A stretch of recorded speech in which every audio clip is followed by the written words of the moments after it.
Assalamu Walaikum. Hello friends, how are you? Welcome back to my another video.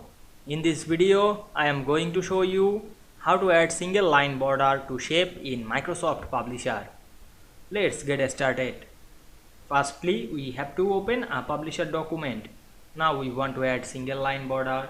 Go to the Insert menu. Then click the Shapes drop down menu and select any shapes. Now I select the block arc. Then draw these shapes. Now we want to add single line border to these shapes. Click the shape. Go to the Shape Format menu.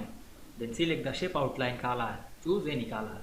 Then go back again this option and go to the dashes option, and we can see here the solid line, or go to the more line option. Then we can see here open a window. Click the compound type and choose the single line. Then click OK.